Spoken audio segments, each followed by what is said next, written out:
पानी तब की कहानी। प्रस्तुत पाठ पानी की कहानी रामचंद्र तिवारी द्वारा लिखी एक श्रेष्ठ रचना है। इसमें लेखक ने ओस की बूंद के बारे में बताया है।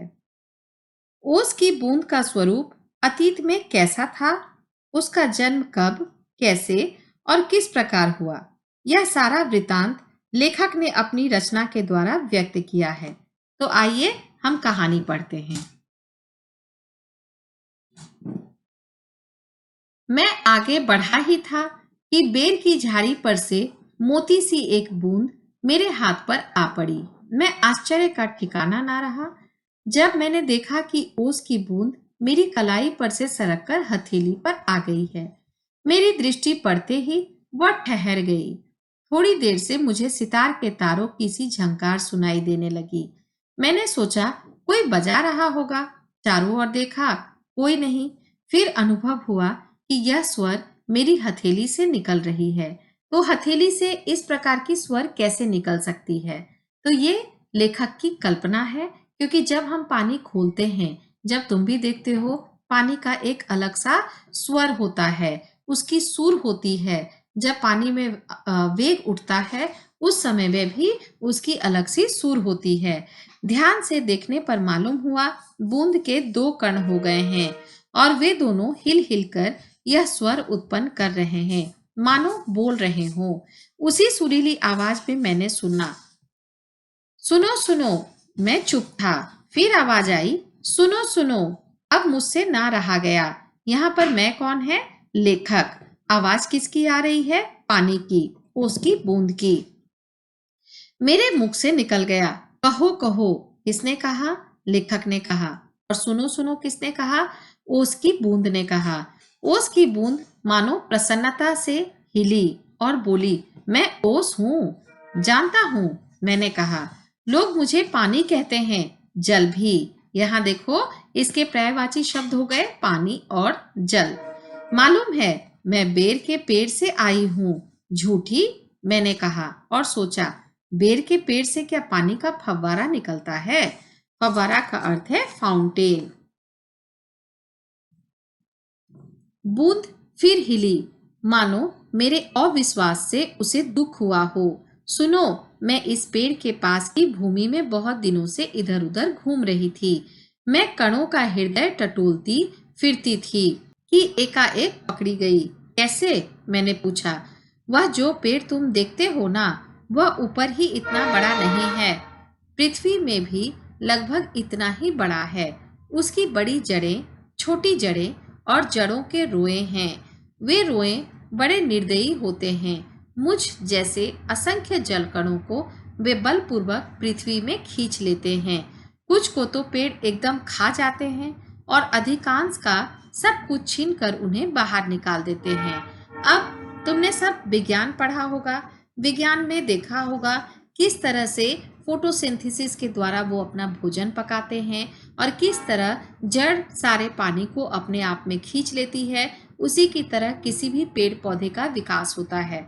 तो उसी को लैंग्वेज के रूप में देने के लिए उन्होंने इस तरह के शब्दों का प्रयोग किया। क्रोध और घृणा से उसका शरीर कांप उठा। तुम क्या समझते हो कि वे इतने बड़े यूं ही खड़े हैं? उन्हें इतना बड़ा बनाने के लिए मेरे असंख्य बंधुओं ने अपने प्राण नाश किए हैं। मैं बड़े ध्यान से उसकी कहानी सुन रहा था। हाँ, तो मैं भूमि के खनिजों को अपने शरीर में घुलाकर आनंद से फिर रही थी कि दुर्भाग्यवश एक रोए से मेरा शरीर छू गया। मैं कांपी, दूर भागने का प्रयत्न किया, परंतु वे पकड़कर छोड़ना ही नहीं जानते। मैं रोए में खींच ली गई। यानी कि पेड़ की जो रूट होती है, उसमें छोटे छोटे जड़ का देखना एक पतला पत्ता सा सिरा होता है, वहीं से वे पानी को अपनी ओर खींचते हैं। ओस भी उसी में खींच ली गई। फिर क्या हुआ? मैंने पूछा। मेरी उत्सुकता बढ़ चली थी। मैं एक कोठरी में बंद कर दी गई। थोड़ी देर बाद ऐसा जान पड़ा कि कोई मुझे पीछे से धक्का दे रहा है, कोई मानो हाथ पकड़कर आगे को खींच रहा हो। मेरा एक भाई भी वहां लाया गया। उसके लिए स्थान बनाने के कारण मुझे दबाया जा रहा था। आगे एक और बूंद मेरा हाथ पकड़कर ऊपर खींच रही थी। मैं उन दोनों के बीच पिस चली। मैं लगभग 3 दिन तक यह सांसत भोगती रही। मैं पत्तों के नन्हे नन्हे छेदों से होकर जैसे तैसे जान बचाकर भागी। मैंने सोचा था कि पत्ते पर पहुंचते ही उड़ जाऊंगी। कैसे उड़ जाएगी? ओस भाप बनकर निकल जाएगी। परंतु बाहर निकलने पर ज्ञात हुआ रात होने वाली थी। सूर्य जो हमें उड़ने की शक्ति देते हैं जा चुके हैं। यानी कि उनका वाष्पीकरण किसके द्वारा होता है? सूर्य के द्वारा, गर्मी के द्वारा। इसलिए जब संध्या समय होने को आया तो उसका बाहर निकलना भी बेकार महसूस हुआ और वायुमंडल में इतने जलकण उड़ रहे हैं, मेरे लिए वहां स्थान नहीं है। तो मैं अपने भाग्य पर भरोसा कर पत्तों पर ही सिकुड़ी पड़ी रही। अभी जब तुम्हें देखा तो जान में जान आई और रक्षा पाने के लिए तुम्हारे हाथ पर कूद पड़ी। इस दुख तथा भावपूर्ण कहानी का मुझ पर बड़ा प्रभाव हुआ। मैंने कहा, जब तक तुम मेरे पास हो कोई पत्ता तुम्हें ना छू सकेगा। भैया, तुम्हें इसके लिए धन्यवाद है। मैं जब तक सूर्य ना निकले तभी तक रक्षा चाहती हूँ। उनका दर्शन करते ही मुझ में उड़ने की शक्ति आ जाएगी। मेरा जीवन विचित्र घटनाओं से परिपूर्ण है। मैं उसकी कहानी तुम्हें सुनाऊंगी तो तुम्हारा हाथ तनिक भी ना दुखेगा। अच्छा, सुनाओ। बहुत दिन हुए मेरे पुरखे हाइड्रोजन, यहाँ हाइड्रोजन किसको कहा गया है? हाइड्रोजन। और ओसजन, ऑक्सीजन नामक दो गैसें सूर्यमंडल में लपटों के रूप में विद्यमान थी। सूर्यमंडल अपने निश्चित मार्ग पर चक्कर काट रहा था। वे दिन थे जब हमारे ब्रह्मांड में उथल पुथल हो रही थी। अनेक ग्रह और उपग्रह बन रहे थे। ठहरो, क्या तुम्हारे पुरखे अब सूर्यमंडल में नहीं हैं? हैं। उनके वंशज अपनी भयावह लपटों से अब भी उनका मुख उज्जवल किए हुए हैं। हाँ, तो मेरे पुरखे बड़ी प्रसन्नता से सूर्य के धरातल पर नाचते रहते थे। एक दिन की बात है, दूर एक प्रचंड प्रकाश पिंड दिखाई पड़ा। उनकी आंखें चौंधियाने लगी। यह पिंड बड़ी तेजी से सूर्य की ओर बढ़ रहा था। ज्यों-ज्यों पास आता जाता था, उसका आकार बढ़ता जाता था। यह सूर्य से लाखों गुना बड़ा था। उसकी महान आकर्षण शक्ति से हमारा सूर्य कांप उठा। ऐसा ज्ञात हुआ उस समय ग्रह राज से टकराकर हमारा सूर्य चूर्ण हो जाएगा। वैसा ना हुआ। वह सूर्य से सहस्त्रों मील दूर से ही घूम चला, परंतु उसकी भीषण आकर्षण शक्ति के कारण सूर्य का एक भाग टूटकर उसके पीछे चला। सूर्य से टूटा हुआ भाग इतना भारी खिंचाव संभाल ना सका और कई टुकड़ों में टूट गया। उन्हीं में से एक टुकड़ा हमारी पृथ्वी है। यह प्रारंभ में एक बड़ा आग का गोला थी, ऐसा। परंतु उन लपटों से तुम पानी कैसे बने? मुझे ठीक पता नहीं है। हाँ, यह सही है, हमारा ग्रह ठंडा होता चला गया। और मुझे याद है कि अरबों वर्ष पहले मैं हाइड्रोजन और ओसजन के रासायनिक क्रिया के कारण उत्पन्न हुई हूँ। यानी कि हाइड्रोजन और ऑक्सीजन के केमिकल रिएक्शन से पानी का उत्पन्न हुआ है। उन्होंने आपस में मिलकर अपना प्रत्यक्ष अस्तित्व गवा दिया और मुझे उत्पन्न किया। मैं उन दिनों भाप के रूप में पृथ्वी के चारों ओर घूमती फिरती थी। उसके बाद ना जाने क्या हुआ। जब मुझे होश आया तो मैंने अपने को ठोस बर्फ के रूप में पाया। मेरा शरीर पहले भाप रूप में था, वह अब अत्यंत छोटा हो गया था। वह पहले से कोई 70वां भाग रह गया था। मैंने देखा मेरे चारों ओर मेरे असंख्य साथी बर्फ बने पड़े थे। जहां तक दृष्टि जाती थी, बर्फ के अतिरिक्त कुछ दिखाई न पड़ता था। जिस समय हमारे ऊपर सूर्य की किरणें पड़ती थी तो सौंदर्य बिखर पड़ता था। हमारे कितने साथी ऐसे भी थे जो बड़ी उत्सुकता से आंधी में ऊंचा उड़ने, उछलने कूदने के लिए कमर कसे तैयार बैठे रहते थे। बड़े आनंद का समय रहा होगा वहां, बड़े आनंद का। कितने दिनों तक? कई लाख वर्षों तक। कई लाख। हाँ, चौंको नहीं, मेरे जीवन में 100-200 वर्ष दाल में नमक के समान भी नहीं है। मैंने ऐसे दीर्घजीवी से वार्तालाप करते जान अपने को धन्य माना और ओस की बूंद के प्रति मेरी श्रद्धा बढ़ चली। क्यों श्रद्धा बढ़ चली? क्योंकि वो अनंत समय से है, बहुत समय से है और उन्होंने धरती को बहुत निकट से देखा है। हम शांति से बैठे एक दिन हवा से खेलने की कहानियां सुन रहे थे। अचानक ऐसा अनुभव हुआ मानो हम सरक रहे हों। सरकना मतलब खिसकना। सबके मुंह पर हवाइयां उड़ने लगी। ये मुहावरा है, हवाइयां उड़ना, घबरा जाना, अब क्या होगा। इतने दिन आनंद से काटने के पश्चात अब दुख सहन करने का साहस हमें ना था।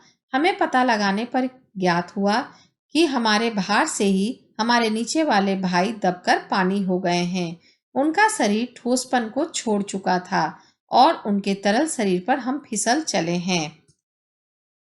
मैं कई मास समुद्र में इधर उधर घूमती रही। फिर एक दिन गर्म धारा से भेंट हो गई। धारा के जलते अस्तित्व को ठंडक पहुंचाने के लिए हमने उसकी गर्मी सोखनी प्रारंभ कर दी और इसके फलस्वरूप मैं पिघल पड़ी और पानी बनकर समुद्र में मिल गई। समुद्र का भाग बनकर मैंने जो दृश्य देखा वह वर्णनातीत है, यानी कि वर्णन करने के अलावा बहुत कुछ है। मैं अभी तक समझती थी समुद्र में केवल मेरे बंधु बांधवों का ही राज्य है, परंतु अब ज्ञात हुआ कि समुद्र में चहल पहल वास्तव में दूसरे ही जीवों की है। उसमें निरा नमक भरा है। पहले पहल समुद्र का खारापन मुझे बिल्कुल नहीं भाया, जी मचलाने लगा, पर धीरे धीरे सब सहन हो चला। एक दिन मेरे जी में आया, मैं समुद्र के ऊपर तो बहुत घूम चुकी हूँ, भीतर चलकर भी देखना चाहिए कि क्या है। इस कार्य के लिए मैंने गहरे जाना प्रारंभ कर दिया। मार्ग में मैंने विचित्र विचित्र जीव देखे। मैंने अत्यंत धीरे धीरे रेंगने वाले घोंघे, जालीदार मछलियां, कई कई मन भारी कछुए और हाथों वाली मछलियां देखी। एक मछली ऐसी देखी जो मनुष्य से कई गुना लंबी थी। उसके 8 हाथ थे। 8 हाथ से समझ गए होगे, ऑक्टोपस। वह इन हाथों से अपने शिकार को जकड़ लेती थी। मैं और गहराई की खोज में किनारों से दूर गई तो मैंने एक ऐसी वस्तु देखी कि मैं चौंक पड़ी। अब तक समुद्र में अंधेरा था। सूर्य का प्रकाश कुछ ही भीतर तक पहुंच पाता था और बल लगाकर देखने के कारण मेरे नेत्र दुखने लगे थे, यानी कि फोर्स लगाकर बिल्कुल मुझे देखना ही है।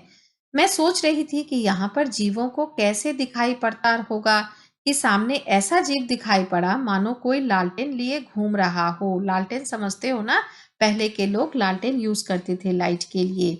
यह एक अत्यंत सुंदर मछली थी। इसके शरीर से एक प्रकार की चमक निकलती थी जो इसे मार्ग दिखलाती थी। इसका प्रकाश देखकर कितनी छोटी छोटी अनजान मछलियां इसके पास आ जाती और यह जब भूखी होती थी तो पेट भर उनका भोजन करती थी।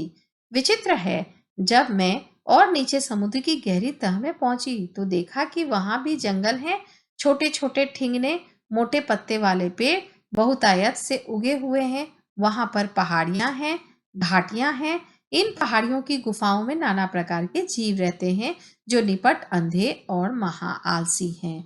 बिल्कुल समुद्र के अंदर क्या होगा? बिल्कुल अंधेरा होगा, घना अंधेरा, जहां रोशनी नहीं पहुंच पाती है। तो कई प्रकार के जीव हैं जो अंधे हैं क्योंकि उसने कभी लाइट देखा ही नहीं, और महा आलसी हैं। एक ही जगह उन्हें भोजन मिल जाता है, कीड़े फतिंगे इस तरह के कुछ खाते हैं और वहीं पड़े रहते हैं। यह सब देखने में मुझे कई वर्ष लगे। जी में आया कि ऊपर लौट चले, परंतु प्रयत्न करने पर जान पड़ा कि यह असंभव है। मेरे ऊपर पानी की कोई 3 मील मोटी तह थी। मैं भूमि में घुसकर जान बचाने की चेष्टा करने लगी। यह मेरे लिए कोई नई बात न थी। करोड़ों जलकण इसी भांति अपनी जान बचाते हैं और समुद्र का जल नीचे धंसता जाता है। मैं अपने दूसरे भाइयों के पीछे पीछे चट्टान में घुस गई। कई वर्षों में कई मील मोटी चट्टान में घुसकर हम पृथ्वी के भीतर एक खोखले स्थान में निकले और एक स्थान पर निकट होकर हम लोगों ने सोचा कि क्या करना चाहिए। कुछ की सम्मति में वहीं पड़ा रहना ठीक था, परंतु हम कुछ उत्साही युवा भी थे। वे एक स्वर में बोले, हम खोज करेंगे, पृथ्वी के हृदय में घूम घूम कर देखेंगे कि भीतर क्या छिपा है। अब शोर मचाते हुए आगे बढ़े तो एक ऐसे स्थान पर पहुंचे जहां ठोस वस्तु का नाम भी ना था। बड़ी बड़ी चट्टानें लाल पीली पड़ी थी और नाना प्रकार की धातुएं इधर उधर बहने को उतावली हो रही थी। इसी स्थान के आसपास एक दुर्घटना होते होते बची। हम लोग अपनी इस खोज से इतने प्रसन्न थे कि अंधाधुंध बिना मार्ग देखे बढ़े जाते थे। इससे अचानक इस ऐसी जगह जा पहुंचे जहां तापक्रम बहुत ऊंचा था, यानी कि गर्मी बहुत अधिक थी। यह हमारे लिए असह्य था। हमारे अगुआ कांपे और देखते देखते उनका शरीर ओसजन और हद्रजन में विभाजित हो गया। जो आगे आगे चल रहे थे वो देखते देखते क्या हुए गए, ऑक्सीजन में चेंज हो गए और हाइड्रोजन में चेंज हो गए। इस दुर्घटना से मेरे कान खड़े हो गए। मैं अपने और बुद्धिमान साथियों के साथ एक और निकल भागी।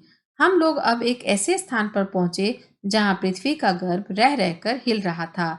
एक बड़े जोर का धड़ाका हुआ। हम बड़ी तेजी से बाहर फेंक दिए गए। हम ऊंचे आकाश में उड़ चले। इस दुर्घटना से हम चौंक पड़े थे। पीछे देखने से ज्ञात हुआ पृथ्वी फट गई है। उसमें से धुआं, रेत, पिघली धातुएं तथा लपटें निकल रही हैं। यह दृश्य बड़ा ही शानदार था। इसे देखने की हमें बार बार इच्छा होने लगी। मैं समझ गया, तुम ज्वालामुखी की बात कह रही हो। हाँ, तुम लोग उसे ज्वालामुखी कहते हो। अब जब हम ऊपर पहुंचे तो हमें एक और भाप का बड़ा दल मिला। हम गरज कर आपस में मिले और आगे बढ़े। पुरानी सहेली आंधी के भी हमें यहाँ दर्शन हुए। वह हमें पीठ पर लादे कभी इधर ले जाती, कभी उधर। ये किसकी बात की गई है? जब आंधी तूफान के साथ थोड़ा सा बारिश भी होता है। वह दिन बड़े आनंद के थे। हम आकाश में स्वच्छंद किलोले करते फिरते थे। बहुत से भाप जल कणों के मिलने के कारण हम भारी हो चले और नीचे झुक आए और एक दिन बूंद बनकर नीचे कूद पड़े। मैं एक पहाड़ पर गिरी और अपने साथियों के साथ मैली कुचैली हो एक और बह चली।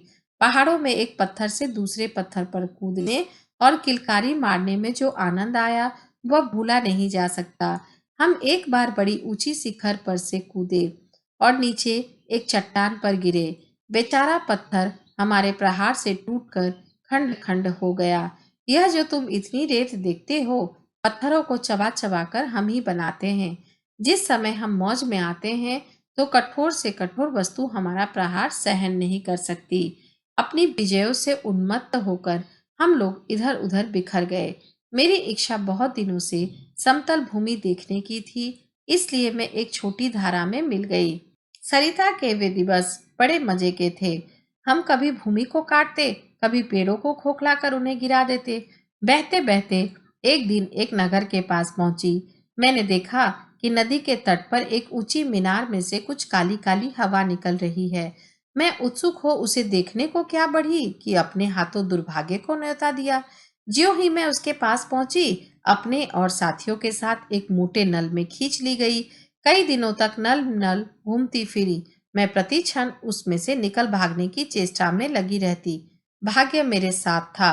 बस एक दिन रात के समय मैं ऐसे स्थान पर पहुंची जहां नल टूटा हुआ था।